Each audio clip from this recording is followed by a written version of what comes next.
Hello everyone, I'm Trung with VTV International. This is the English Bulletin VTV News coming to you live from Hanoi. First, let's get you up to date with the headlines for this hour. China keeps an evasive attitude while giving answers on the East Sea tension at the Shangri-La dialogue. And later, the United States Secretary of Commerce Penny Pritzker visits Vietnam.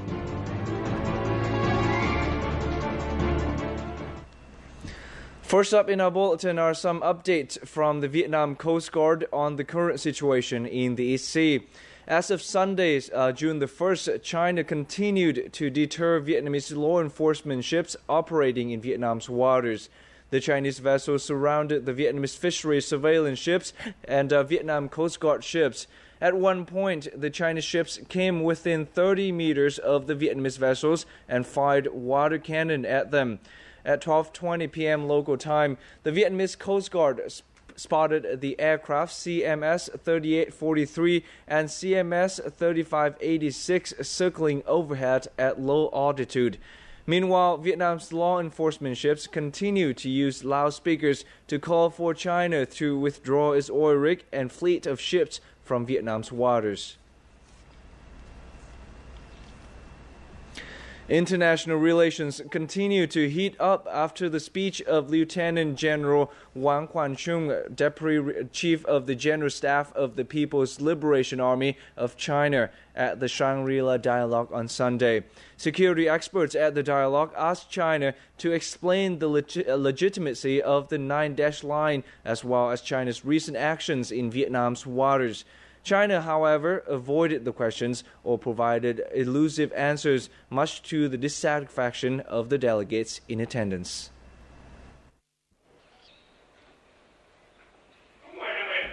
The main part of Lieutenant General Wang Quanchung's speech spoke about China's peaceful policies and willingness to cooperate with other countries to maintain peace and stability in the region. He also devoted part of his speech to return fire in response to the speeches made by Japanese Prime Minister Shinzo Abe and U.S. Defense Secretary Chuck Hagel. Notably, his speech placed little emphasis on the role of international laws or the UN Convention on the Law of the Sea.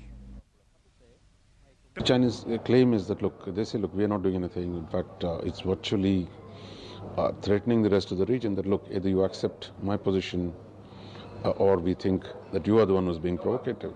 And I think the Chinese are simply repeating statements. They don't seem to address the concerns of the region. So I think this is going to set the stage for a very bad period, I think, a very unfortunate period in the region. Delegates at the forum were surprised by China's statement that the country never uses force or threatens to use force in the region. Moreover, Chinese representatives stated their sincere wish to resolve disputes through the peaceful resolutions and dialogue. In the Q&A session that followed the speeches, many delegates pursue a civil but candid line of questioning with Lieutenant General Wang.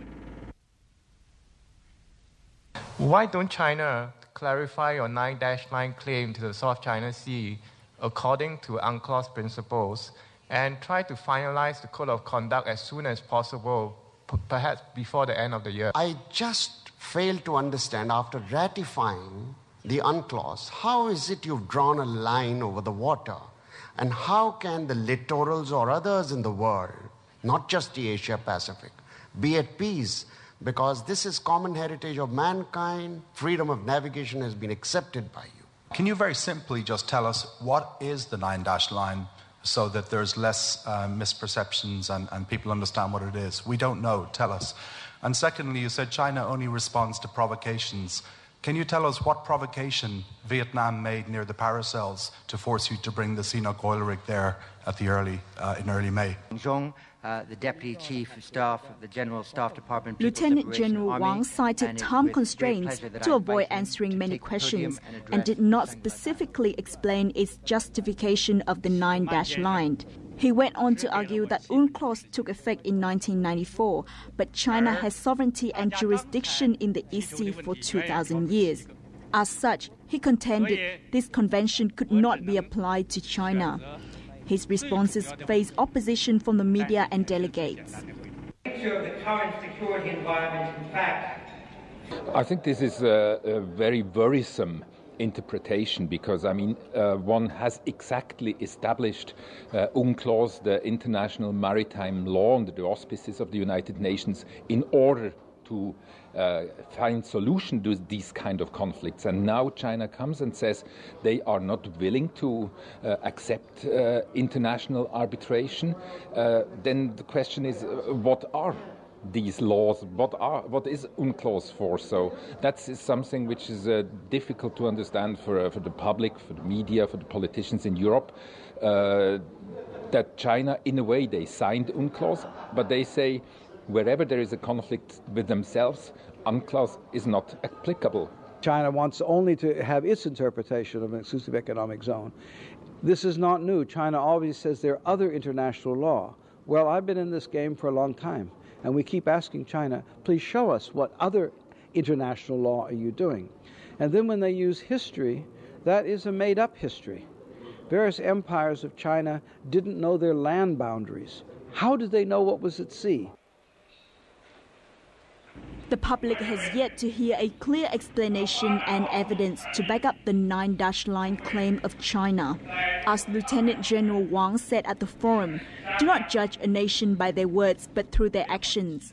Meanwhile, the international community is still waiting for China's actions to match their words.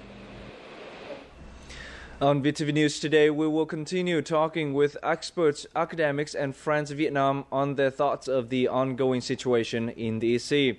In this bulletin, we'll be connecting with Tom Hayden. Known for his outspokenness against the American war in Vietnam, Tom Hayden is an American social and political activist, author and politician. Currently, Mr. Hayden is the director of the Peace and Justice Resource Center in California. We'll now try to connect with Mr. Tom Hayden from Culver City in California.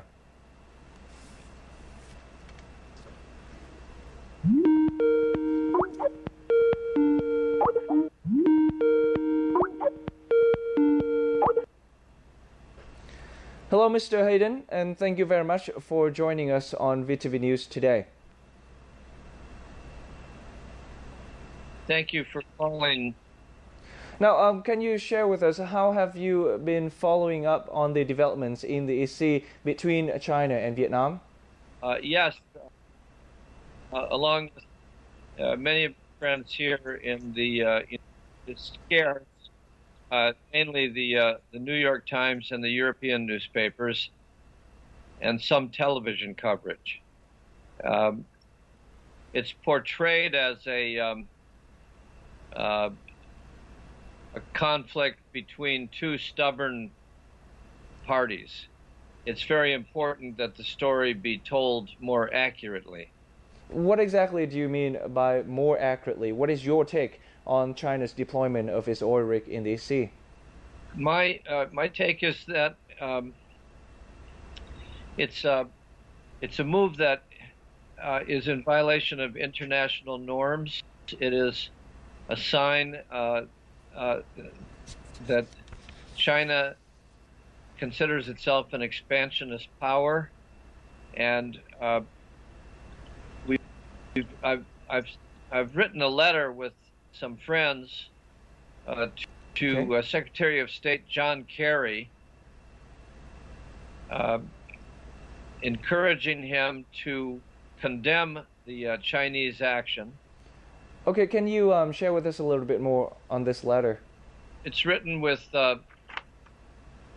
John McAuliffe, who works for Reconciliation and Development, and it reads as follows. Dear Mr. Secretary, as old friends and colleagues from the Vietnam War era, we are writing to support your condemnation of China's provocative behavior. We are not proponents of what many call a new Cold War between the United States and China. But that does not mean that our government should be passive or remain neutral to a policy of Chinese expansionism when it threatens the sovereignty of smaller Pacific nations like Vietnam. Like yourself, Secretary Kerry, we are deeply aware from our own experience that nothing is more precious for Vietnam than its independence, and so on and so on and so on. So it's a beginning. Of course, yeah, this is just the beginning. And what is your view, your take on China's claims and actions so far? It undermines China's claim to be a good neighbor. So China has to choose between a military act of aggression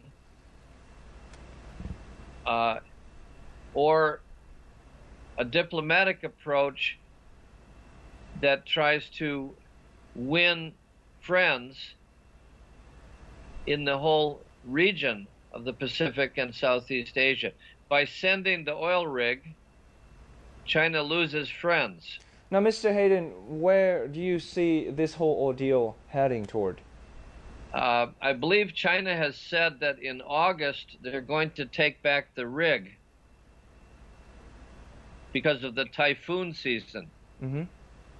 Well, that could be a good deadline for talks leading to the withdrawal of the rig.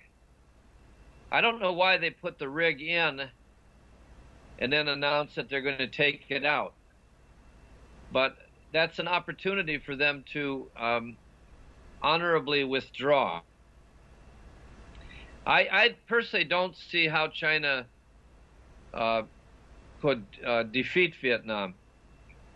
Well, thank you very much, Mr. Hayden, for your time with us. Thank you. Good day. Bye. And that was our interview with Tom Hayden, Director of the Peace and Justice Resource Center in California. We'll keep bringing to you the latest updates as well as feature more interviews on the East Sea situation in the following days. For now, stay tuned. VTV News will be right back with more updates after a short break. Vietnam's varied charms are boundless. They will awaken your senses to astonishing wonder. From sight to sound, from smell to taste, you will be touched in ways you've never thought possible. Vietnam is so charming, one visit is never enough. And welcome back to VTV News live from Hanoi. The United States Secretary of Commerce Penny Pritzker will begin her working visit to Vietnam today, June the 2nd. During her visit, she will meet with high-level government officials. Pritzker is leading the first U.S. delegation of the ASEAN Business Council to Vietnam, which is made up of about 10 companies. This visit from the U.S. government officials bears out the trend of the world's economic balance shifting towards Asia. The discussions will further enable joint public-private sector efforts and build meaningful partnerships with the ASEAN community. On this particular occasion, Pritzker will focus on the Trans-Pacific Partnership, or TPP, and U.S.-Vietnam trade relations. She will hold a press conference this morning to talk about the schedule for her visit. We will keep you updated on details of her visit in upcoming bulletins.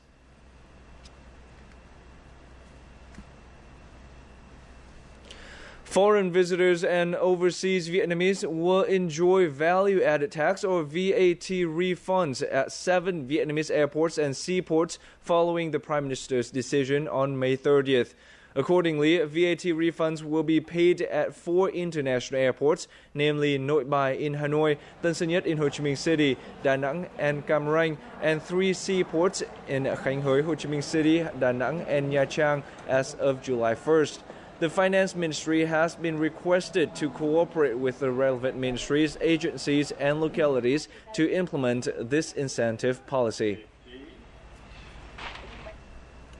And that's also the last piece of news we have for you in this hour. Before saying goodbye, let's take a quick look at today's weather forecast.